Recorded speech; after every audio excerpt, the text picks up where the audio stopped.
So, we're back at Dream Daddy. We've just returned home after having had a little, run-in with Robert. That was interesting. I'm fairly sure my horizons have been entirely opened. Also, I must be hungover. Having partied with Robert all night. Partied. My head throbs. Ugh, I got to do something about this hangover. Yes! Amanda, your loving father might have overdone it last night. Ooh, somebody's hungover. Father of the year. You wouldn't happen to have any aspirin or... Yes! I've got just the thing, hang on. Yes, she's a teenage girl. Teenage girls always know where their painkillers are. Teenage girls got it covered. Oh, it's a wonderful thing if you just meet a teenage girl and you go, so, do you have any pens, like, do you have any painkillers or change for a tampon? Well, they've got it. Just got the thing. She runs to the fridge and pulls out a jar of pickles. What? What? Drink this. The pickle juice? Hey. Yep, it's what I used once. Would assume someone would use. I would also assume that it works pretty well. Oh, have you been naughty? Although I never tried it before. I won't try it, obviously. Givers, how are we coping with the fact that our little girl has been drinking ever? When we're home, hungover, after having had filthy gay sex with a very rugged man for the first time. I think give her a stern yet resigned side eye. I eye her suspiciously. I eyed the jar of pickles even more suspiciously. This better work. Down a sip. No, more than that. Way more than that. I mean, I assume. Watch it, you. Drink more pickle juice and help myself to the delicious breakfast. Yes, you'll feel better. He grabs her. I gotta get to class. Don't forget meeting with Mr. Vega, okay? He said it was important. Love ya! I'll be there. Knock him dead, kiddo. Always do. Oh, no, I loved her. She's so nice to her dad. Her dad is gonna struggle so much when she's gone. We do our secret handshake and see off. I get a little work done before I glance at my watch and see it's almost time for the meeting. Hop in the shower, change clothes, and head on my way. Still a little hungover. Oh dear. Check in at the front desk. Give a visitor sticker and send me on the way. I'm barely awake and feeling pretty haggard, but hopefully nobody will notice. Me, your faithful hostess today, are partaking in some Riesling while playing Dream Daddy. I'm sure it would help with the decision making. I check my watch and I'm relieved to see I'm only 2 minutes late. Was it room 103 or 108? I spot a youth standing at his locker and approach him for help. Excuse me, do you know where Mr. Vega's classroom is? The youth turns around and looks me up and down with heavily lined eyes. Oh my god. Look! Look! Oh! Oh! It's so cute! Sigh. Come on, kid. I'm late for a meeting. Mr. Who? Mr. Vega. I dunno. Have you tried the exit? Okay, wise guy. Are you gonna help me or not? Fine. Up those stairs and to the left. Can't miss him. I head him up the stairs and walk around, unable to find Mr. Vega's class. After a couple of minutes, I head back downstairs. That punk youth sent me on a wild goose chase. Oh, those punk youths. I go back to where that Lawrence Gerard Way is standing, fully ready to give him a piece of my mind. And suddenly a head pops out of the classroom next to his locker. Oh. Lucien, don't you have a third period to get to? Ah, fine, Mr. Vega. Oh. Wow. Now officially 10 minutes late. I glare at him as he walks away. We're not cool. You must be Harry. This period's almost over. Would you mind waiting in the back? Ah.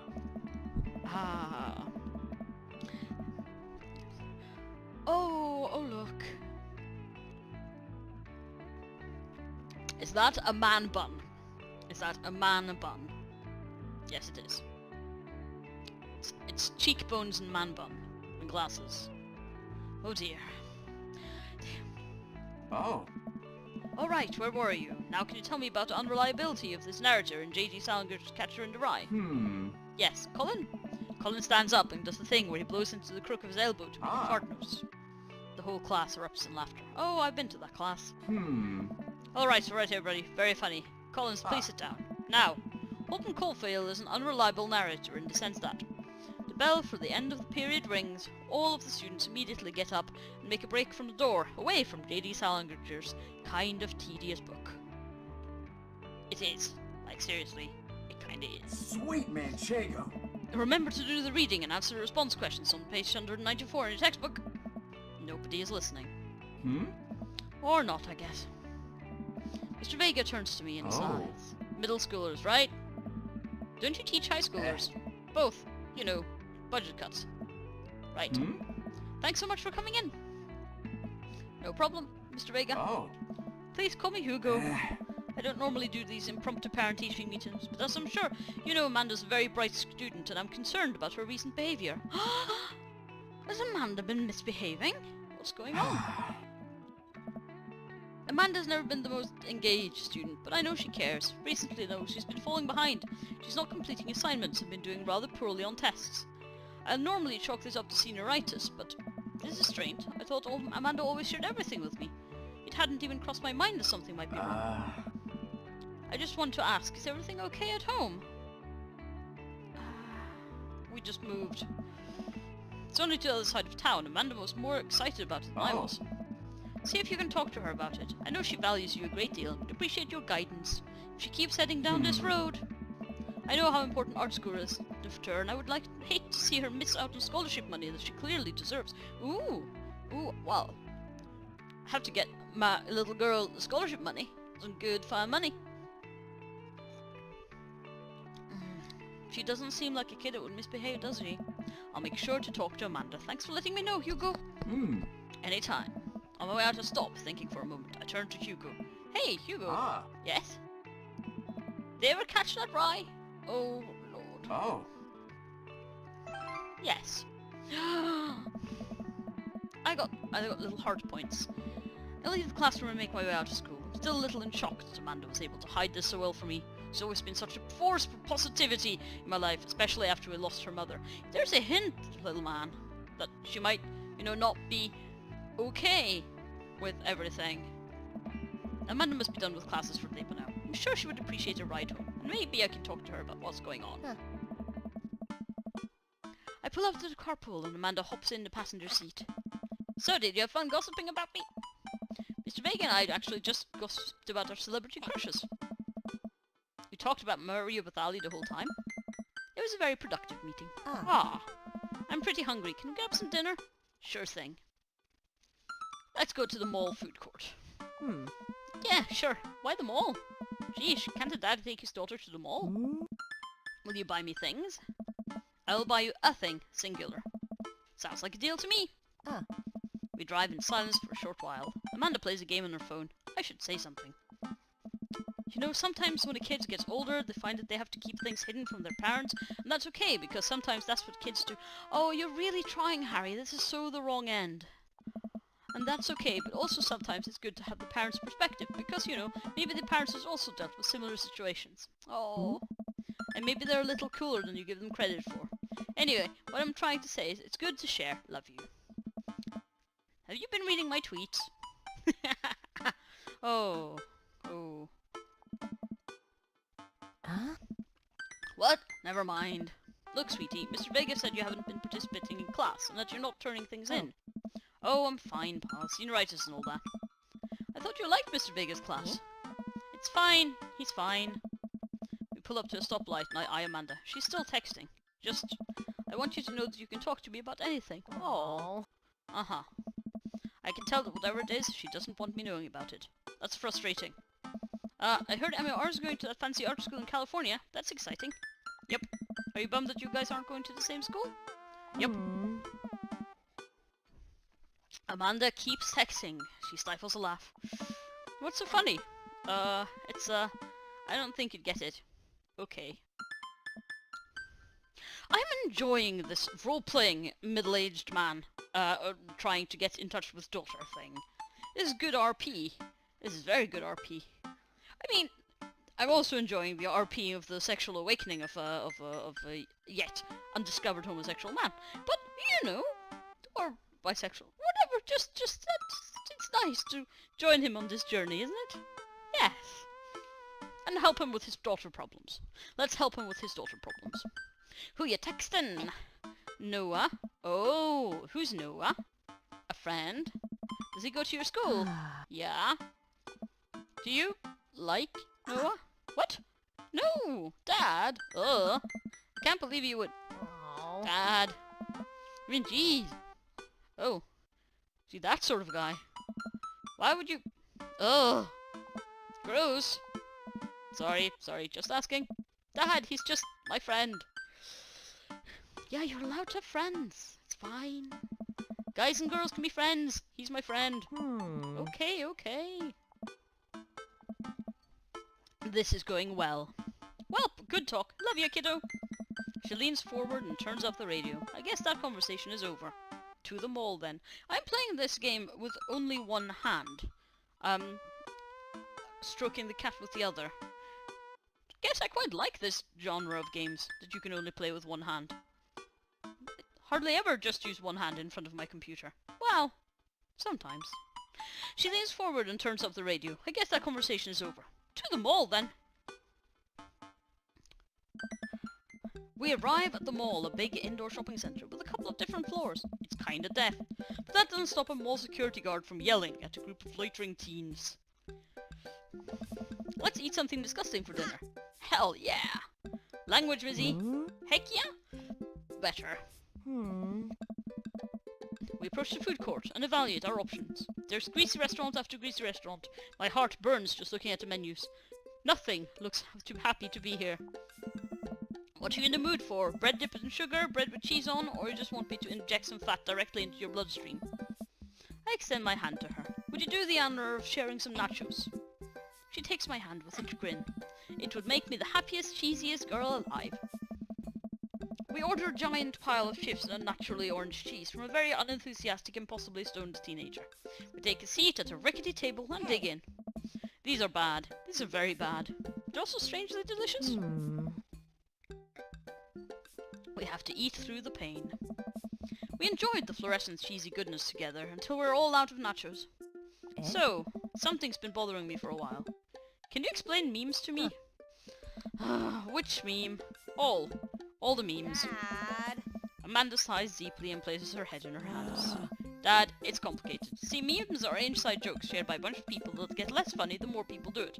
So the problem is that by the time a meme gets to you, Dad, all us youths have already done the joke to death. And what's worse than that is movies and TVs and video games will try to jump on a meme train, but based on how long it takes to make them, the meme will be long dead by the time it comes out, so it just dates it, and it isn't funny. Oh shit, what up? Dad, please. Anyway, changing the subject. Where to now? When I go to that goth store? Ooh, the goth store. I like the goth store. It reminds me about being little. What? You know, the one that's all black and tries to establish itself as anti-establishment despite being an exact representation of the establishment. Yes! That one. I used to shop there. I don't know what store you're talking about. You know, the one where you can buy chain wallets and it's basically an assault on what people fought so hard against in the punk and hardcore movements of the 70s and 80s. Dude, you gotta be more specific. The one you threw up in that one time. Oh, that one.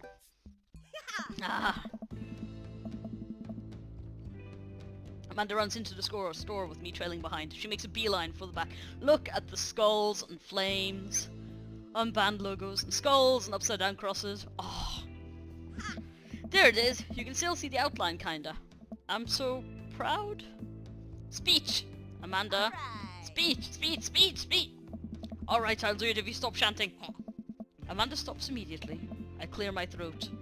Thank you all for joining us here today to commemorate a historical moment that would forever shape history. On the day very much like today, some 5 years ago, our very own Amanda Ann Ploop had too much blue raspberry slushy and was also on an outing to the mall. After begging her father to take her to Dead, Goth and Beyond to buy rainbow suspenders, she proceeded to throw up all over a display of My Chemical Romance merchandise. Her loving father then had to pay for said merchandise, which today remains among our possessions. Thank you. Amanda is moved. She begins clapping, slow at first, then faster, more vigorously. Several other patrons turn their heads. One of them also starts clapping. I bow my head. Oh hey, chain wallets! While Amanda busies herself looking at band t-shirts, I try to find something of interest to myself. Not much for a dad to look at in Dead, Goth and Beyond. I know several goth dads who would love Dead, Goth and Beyond. I mean, I'm sure there will be band t-shirts and that, whatever that is, and yeah. Ironic mugs. I'm suddenly stricken by existential fear. If there's only one number one dad, then why are there so many mugs here that say that? This whole time I thought I was the only one. If I'm not number one, where do I place in the global dagger ranking charts? I have work to do. Look, this is very important to me. I overhear a stifled argument over at the cash register. An older gentleman is carrying a garment, showing it to a bored-looking cashier with pink hair. I can see that. Don't know what to tell you, dude. I just work here. What? Listen, when I bought this online, the website said the blouse was Victorian-inspired. However, when I receive it, it clearly held the trademark of Edwardian dressage. Do you want a coupon? I can give you a coupon. Will you leave if I give you a coupon? Is there a manager present? People have to know what they're buying. I am the manager. Huh.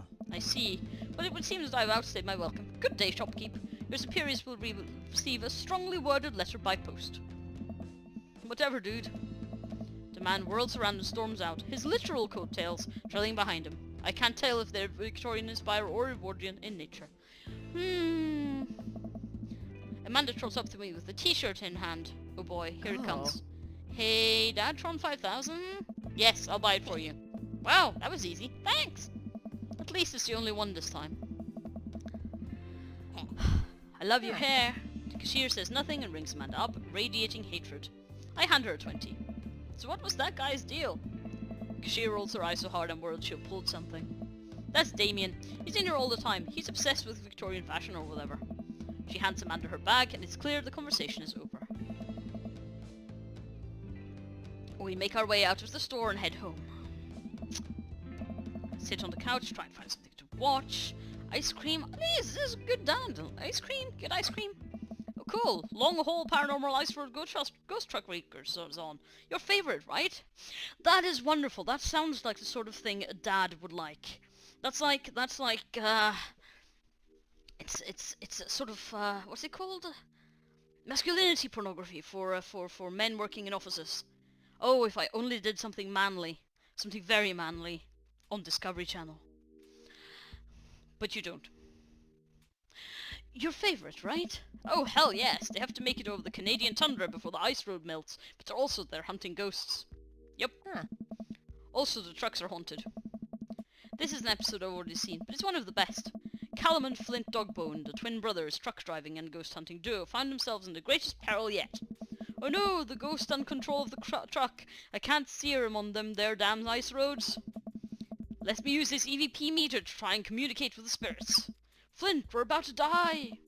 Almost got it. If you listen carefully, it sounds like it's saying, you're going to die. That's because we're going to die. This is art. The episode ends and Amanda excuses herself to go and start arguments on the internet. I stay up a little longer, curious about the exploits of Callum and Flint Dogbone after their disastrous ice road accident. After all, I crawl into bed and get a good night's sleep. Oh, really? You're young, you have your health. Now is the time to take your risk. Snooze, snooze, snooze, snooze. Morning, sleepyhead. 5 more minutes. You have never ever let me have 5 more minutes, so get up. Fine.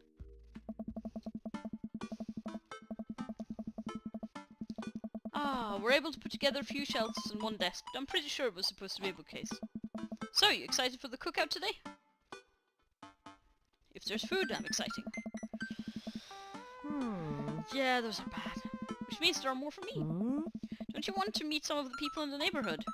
I'll probably end up standing uncomfortably in the corner with a plate of food and hope that nobody talks to me. Yeah, but what if robbers are there? Dad, you're a beautiful work in progress. We'll get that butterfly to emerge from the cocoon. Yes, yes, we will. We will. The social butterfly. Yes, yes. The raw animal magnetism of the social butterfly. Well, we better start getting ready. We definitely don't want to be late. What? No, we have to be fashionably late. Who shows up to a cookout on time? You know what? We're going early, just because you said that. I head out the door and Amanda reluctantly follows. We walk across the street to Joseph's house with a store-bought veggie plate. I'm a terrible cook if it doesn't involve the grill. I guess we're as early as we thought we were. Joseph's backyard is already packed with people and the smell of hot dogs wafts through the air. Small children run through a sprinkler and adults chat in small clusters. I set our veggie plate down on a table next to the 2 other veggie plates. Ha! Hey, there's Joseph. I waved to get his attention. The moment he sees us, he jogs over, arms open wide. Welcome! I'm so glad you 2 are here. That jumper, though! And you brought veggies! Let me introduce you to my family. Kids, come on over here. This is Chris, my eldest demon-possessed child. Kai. This is Christian and Christy. They're twins. Spawned by Satan. They stare creepily and say nothing. And then, of course, there's our youngest, Krish. Wait, where's Krish? Maybe Miriam put him in this crib. Oh no, it's the woman from the bar the other night. What is she doing here? Oh, and how could I forget my lovely wife, Mary? Oh no! Oh no, drama! Mary hit on us in a bar before we met Robert and had a little bit of an eye-opening experience. But yes, I did wonder about that cross. Oh my. Joseph pecks her on the cheek. She smiles. Ah, Mary, sweetheart, did you put Krish to bed? What the hell goes on in this family? I'll have to go look for him. What? You'll have to... Joseph takes a moment and regains his composure. Mary, this is our new neighbour, Harry, and his daughter Amanda. I'd shake your hand, but I have a glass of wine that I need to tend to. I love her. Nice to meet you, Mary, for the first time. Charmed. Well, I have to go over there now. Mary leaves. Oh god, this is so awkward. I wonder if Joseph knows. I wonder if Mary knows that Joseph knows. I wonder if Joseph knows that Mary knows that I know. Mary is... See, I thought I would turn into Mary. You know, the happily married... The woman hitting on random men in the pub whilst drunk. But not that I'd be married. But I am married. I guess this is a likely course of events. Yeah. It takes all of my energy not to run away from the barbecue and start fresh in a new city. My wife has a wonderful sense of humor, but please you two enjoy the barbecue. All the guys are really excited to meet you. Here, let me introduce you around. Have you met Matt yet? Who? Hey Matt, come meet our new neighbours. This is Harry and Amanda. Oh my. Amanda and I both give him a wave. Oh lord. Hey. Hey, I'm Matt. Nice to meet you too. Matt runs a coffee shop down the street. He bakes mean carrot cake. Matt grins sheepishly. He also knows everything about music. His record collection takes up a whole wall of his house. That's me, the music guy. That's a bit of an understatement. He also used to be an... I'm just a music guy. Always stoked to discuss music, tunes and stuff. That's so cool. I love music. Matt's ears seem to perk out. Oh yeah?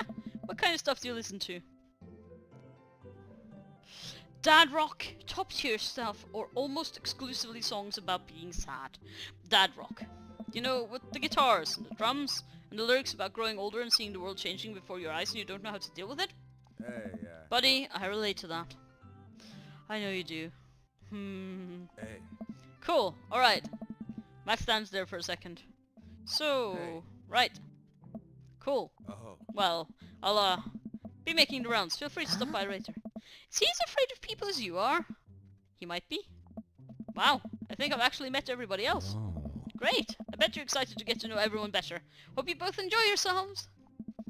Amanda and I mill around and try some of the food spread out on the table. I pick at some deviled eggs. Amanda grabs a small paper plate and immediately begins piling it with baked goods. Oh, I don't want to have to make friends. Come on, Dad. Who are you going to part with when I go off to school? This is a genuine concern. Like, I am slightly concerned about people being alone when they're old age. It's always good to know people, isn't it? It's always good to know people. But I don't want to have to do pleasantries. Dad. Oh, they're gonna talk about weather. Go, do it, make a friend. But how could I possibly abandon my only child's social function? That's bad parenting. This plate of cookies is my new dad. Bye. Amanda shoves me into the centre of the yard. Well, here goes nothing. I look around the party and I'm surprised to see some familiar faces. Oh, it's the coffee guy. Or is he the music guy?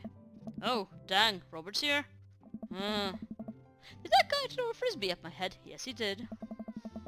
Isn't that the guy who's throwing a fit in Dead Goth and Beyond? Isn't that Amanda's teacher?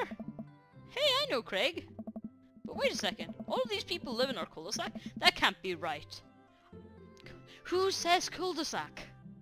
That can't be right. I'd better investigate. Ooh.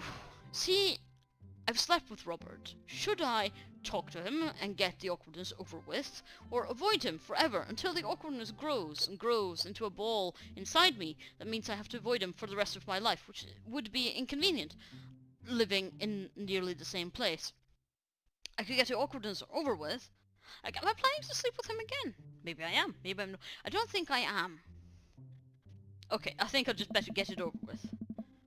Yeah, perfect, Dad. And you know you shouldn't. I walk over to Robert and Brian, who are chatting over drinks, determined not to be weird about what happened that night. I hope Robert feels the same. Hey, guys. Harry, how the heck are you? Settling into the neighborhood alright? Oh, you betcha. Got the living room in order at least. That's great to hear. I've been doing some living room work as well. Finally got a 50-inch in there. The game. Looks great in high def. Oh boy. Harry, have you met Robert yet? Yes, I believe we met. Briefly. Oh. Hey! Oh, his facial expression just oozes. Yes, it was pleasant sleeping with you. I would like to reminisce greatly about that later. Robert takes a long sip of whiskey. Robotically extends a hand. I shake it as he stares unblinkingly into my eyes. Oh god, what does it mean? How's it going? It's good. Robert focuses on the whiskey he's holding. He takes a long sip. Great, look at my friends becoming friends. Us dads gotta stick together, you know? Us dad? Robert has a kid? Oh, I didn't know you had kids. Robert continues to stare at me. Jesus, does this guy ever blink? Yep. Cool, that's cool. We stand in incredibly uncomfortable silence for several moments until... We gotta get off this haunted truck! Oh no, the ghost locked the doors. Daisy and Amanda run up to us, thank God. Quick, hit the emergency escape button! But trucks don't have emergency escape buttons. Ah, then hit the brake, I guess, and then we'll get out of the truck. The imaginary truck. Yeah. Anyway, we're safe from the ghosts, but how will I ever survive this Arctic tundra? Daisy, you might have to eat me. Are you prepared to do that? I'm prepared to do anything to survive. That's cold-blooded. I like that. Although I'm not sure I have the materials required to properly cook you. Wait a second, are you guys playing Long Haul Ice Road Paranormal Ghost Truckers? Yeah. Amanda and I love that show. It's the best, especially that episode where Callum hides Flint's keys and Flint retaliates by breaking an ancient current's urn and sending his spirit after him. Yeah, it's such quality reality television. Quality reality television. Alright Daisy, I found us a couple of bugs. They're gonna make a great meal, lots of protein. Gonna keep us from starving here in this harsh, icy wasteland. But there's an entire table of food right over. Daisy, it's a game. We're playing pretend. It's what kids do. Yes, but you're going to college soon. How, like, it's like the people who wrote this game don't quite understand how young people are and when they're not... Yeah, never mind. Live a little. Amanda gives Daisy a handful of gummy worms from the snack table. They eat them with mock disgust. Let's go find Kingleding for a fire. Okay. But not an actual fire.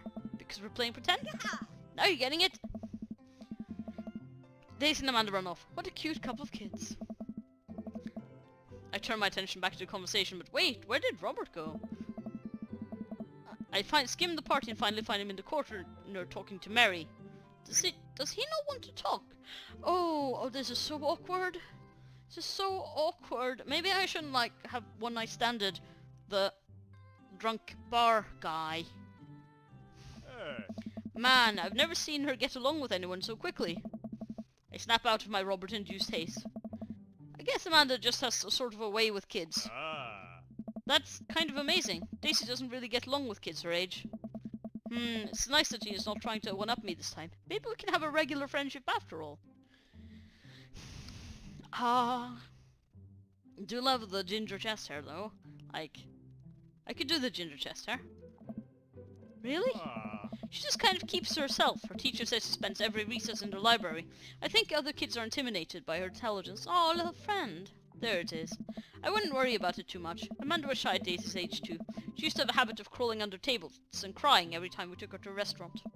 She bit people too. Oh, kids, right? Gotta love them. It's required by law. Well, since they get along so well, maybe we should try to put together a little play date for them. Yeah, that'd be nice. Well, I don't want to take up too much of your time. Get to meet some of the other fellas. Okay, who do we talk to? Hugo and Craig. I'm intrigued by Damien. I'm intrigued by Goth Guy. We should go talk to Goth Guy. I spot Joseph's chatting with the guy from Dead Goth and Beyond by the grill. I wonder what they're talking about. So I'm curious. Can you walk me through why you had your house painted black? Where do I even start? The house stays warmer in the winter. It provides an artistic contrast to the rest of the neighborhood, and it complements the crimson interior perfectly. It's definitely an interesting choice. Thank you. I'm very proud of my abode. Harry, I was just having a conversation with Damien here about his aesthetic design decisions. I would be so over Damien if I was, 14 again. When that sort of thing was my thing. It totally was my thing. But, alas, no. Damien regards me up and down with a warm but critical eye. How'd you do? I don't believe I've had the pleasure. I think I saw you in Dead Goth and Beyond the other day. Damien's face turns bright red. I must apologize for my behaviour on that day. See, I take the goth lifestyle very seriously, and to be caught in a ruse by such a corporation is profoundly frustrating indeed. I take the goth lifestyle very seriously.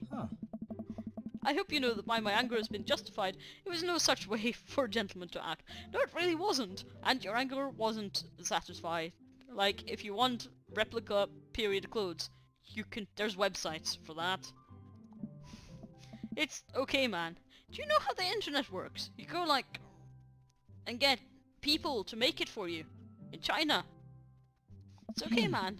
Do tell me about yourself. Are you new to the area? Yes, my daughter and I just moved in the other day. She was the one I took to Dead Goth and Beyond. Very good taste on her part. Does she partake in the goth lifestyle? I think for a second. I look over to the Amanda, who's hanging out with some of the older kids in the neighborhood. Hey Amanda, would you consider yourself goth? Amanda yells back. I wouldn't necessarily try to fall under any one specific label, but I guess if I had to choose, I'd more describe myself as a twee hipster with some normcore leanings. Bats are cool though. Ah, pity. Are you enjoying the party so far? Oh, definitely. Thanks so much for putting this on. It's nice to be in a cul-de-sac where Who says cul-de-sac? Where everyone is friendly and welcoming. Amanda walks up to the conversation. I also like The Lost Boy a lot. Really good movie. Does that count as goth? That it would, my dear. I don't believe we had the pleasure of meeting. Damien Bloodmartin... Oh, at your service. Damon finished the sentence with a flourish and a bow, producing a single rose and offering it to Amanda. See, that's the sort of thing that makes teenage girls like you. Amanda blushes and returns the gesture with a curtsy. Because she's a teenage girl. My, you do know how to treat a lady. He knows how to treat teenage girls. Whoa! Hello, Amanda!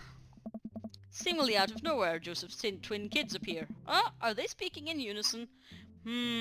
Whoa! Hey... Won't you come play with us? Come play with us. Forever. Okay. Guys, enough with the creepy twin stick. We talked about this. Christian Christie slowly backs away. Where do you think they got that from? Mary pops into the conversation, wine in hand. Cheers, darling.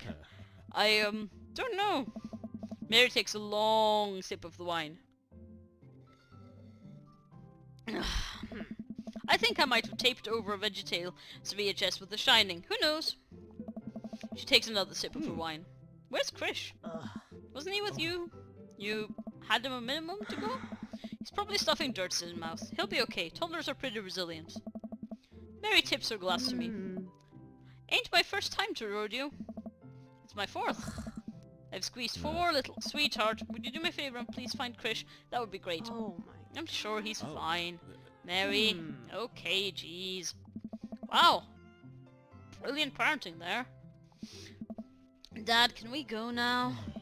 Listen. Have I introduced you to Harry yet? Hey, it's that punk from Amanda's school. I remember you. Whatever. That's no way to a young man to speak to his elders. Be polite. Lucian bows. Whatever. Sir. Lucian bows again. Mr. Christensen, may I have a veggie burger, sir? Coming right up, bud. Are you vegetarian? Yep. Make that 2 veggie burgers. Did you know some people in the Victorian era were vegetarians? They described carnivorous type people as bloodlappers. Dad. That's really interesting, Damien. Joseph turns to the grill. Just a hint of a tattoo peeks out from underneath his sleeve. I can't believe I didn't notice it before. It looks like the bottom of an anchor. What's with that guy? Whoa, is that a tattoo? Yep, I wasn't always a youth pastor, you know. That's so cool. Want to see mine? What? Lucian pulls back some rubber bracelets, revealing a lopsided 666 in black ink. My buddy gave me a stick and poke tattoo last week. I think it's healing up pretty good. A stick and poke tattoo? Lucian. We'll talk about this later. Yeah. That's pretty cool. What's the significance of it too? I don't know. I just thought it looked sick. Well, in my opinion, the only reason you need to get a tattoo is because you want one. Careful though, that number carries weight. Man, Joseph, way cooler youth pastor than I thought. I just figured youth pastors popped out of the womb with the Bible. I wonder what he did before preaching. I also wonder what he did before preaching. And how he ended up with Mary. Oh, let's just have burgers. Without further ado, let's work some magic. Joseph closes his eyes, takes a deep breath, and goes to work. With the graces of ease, he sets patties on the grill, flourishing as he flips his spatula in the air. It's easily some of the best grill work I've ever seen. You guys think this is my first time in front of a grill? He's working faster now, effortlessly tossing cheese onto patties and perfectly grilling onions on the side. One after another, the dads take notice and crowd around Joseph to admire his masterful technique. Yes, yes, you're machoing. You're machoing on display here. Oh. You probably didn't know this, Harry, but Joseph's known around here for his grillmanship. Is that a thing that men know about each other? Is that normal? Do men know that about each other? He's ungrillable. Oh. Nice. I've tried to get on his level, but I just can't catch up. Oh. Let us keep studying. He has a rare quality about him. Oh. Must we keep talking about this? Can't we just appreciate the artist? I've never seen him make a mistake. Hey. Okay, we need to stop. This is getting too cheesy. Please stop. All of the children at the party blew at the glorious display of puns in unison. Alright guys, the food is ready. Please form an orderly barbecue. Amanda groans. We grab our food and hang out, enjoying perfectly cooked cheeseburgers. Yeah. Man, it's so wild how all of us dads live in the same cul-de-sac. That word does not exist. Yes, it's almost as if somebody designed a homoerotic dating game. Oh. Kinda nice, isn't it? It feels like there's a real community here. Totally helps when you're just a single dad trying to raise a kid. Yeah. We're happy to have you here, man. I think you're gonna like this neighborhood a lot. Plus, Amanda seems to be getting along with all the kids. If she decides to get into the babysitting game, she'll really make a killing. Hey, why don't you add us all on Dad Book? Yeah. Dad Book? Yeah, it's great social networks for dads to keep in touch. We're all on it, so if you ever need to reach out to anyone, that's the simplest way to do it. Good, good. Sorry, I'm just an old-fashioned dad. Social media goes over my head sometimes. Don't worry, Pa. I'll help you figure it out. The rest of the barbecue goes smoothly. We all trade stories and drink beer as our kids play on the lawn. Amanda breaks up a fight between Carmencita, those weird twins. I think they wanted her soul. Achievement unlocked. Welcome to the neighborhood. Amanda and I walk back to our place as the sun sets over the neighborhood. Sleeping with Robert on the first night gives you the achievement Bad Dad. Just so you know. Pretty fun party trick, don't you think? I felt like I was on a networking event. I'm gonna get a LinkedIn notifications out of this. I just know it. You don't think it's nice that people want to connect with you? Not when their affection jams up my inbox, metaphorically speaking. Well, hey, at least you met some other cool dads. You should hit them up on Dad Book. Maybe I will, if I ever figure out how social media works. Oh, Harry, it's because you're a wizard. You were to wizarding school, and that's why. I have a good feeling about this place. Me too, Dad. Dad tip 41. Amanda and I arrive home with the remnants of our veggie plate. Seems like nobody was really into the cauliflower. Any big plans for this evening? Actually, yeah, I'm going out with some friends. Oh, is that okay? Of course, just keep me posted and be home before midnight. You got it. And be careful. I will make good choices. Of course. Call me if you need anything. Dad, you're not going to do the thing where you wait silently for me to come home in the living room with all the lights off, are you? What? No, I've never done that, and I will never do that. Okay, do you have plans tonight? My plans were kinda to eat ice cream and watch TV with Amanda, but I'll find something to do. Oh, sweetie! Oh... Oh, and she's leaving in a couple of months to college, and this will be sad. I'm gonna... work on some stuff. You know, dad stuff. I'm just relaxing tonight. Have fun, okay? Great! See you later. I watch Amanda drive off into the night. I really do hope she has fun. Wine and Dine Mastermind with celebrity chef Gavin Chapman. Looks like Gavin is making a roasted rack of lamb with rosemary mashed potato. Ooh, nice. I'd love to be able to cook like that. Although I think if I was actually good at cooking, I'd use my powers for evil, like just making baked Alaskas all day instead of any fool of real nutritional substance.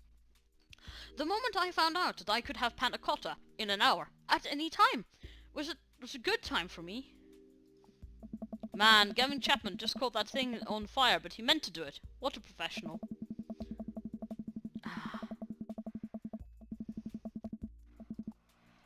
Oh, I glanced at my watch. Man, it's almost midnight. I should check in with Amanda. I send a text. Hey kiddo, you good? I wander into the kitchen as I wait for a reply. Amanda's phone is almost always in her hand, so I'm sure she'll respond soon. Unless she's driving home now, in which case I hope she doesn't respond soon, because I definitely taught her better to text and drive. I reach into the freezer and grab an ice cream sandwich. It's a little late for that, but I think I earned it after a long day of socializing. I check my watch again, and then my phone. Nothing yet. Okay, see, now I'm worried. Do I call her? Do I call the cops? No. It's too soon for that. I'll just send her a gentle reminder text. What's up? Half an hour passes. Now I'm really worried. The episode of Gavin Chapman's Meat Hell are not only assuaging my anxiety, but possibly exasperating it with all the yelling. So I keep pacing around the house, waiting for her to come back. Why didn't I find out where she was going? Who was she with? Why don't I know any of her friends' phone numbers? Why don't I even know any of her friends' full names? Who is Emma P? I decide to send her another text. Amanda, please text me and let me know you're okay.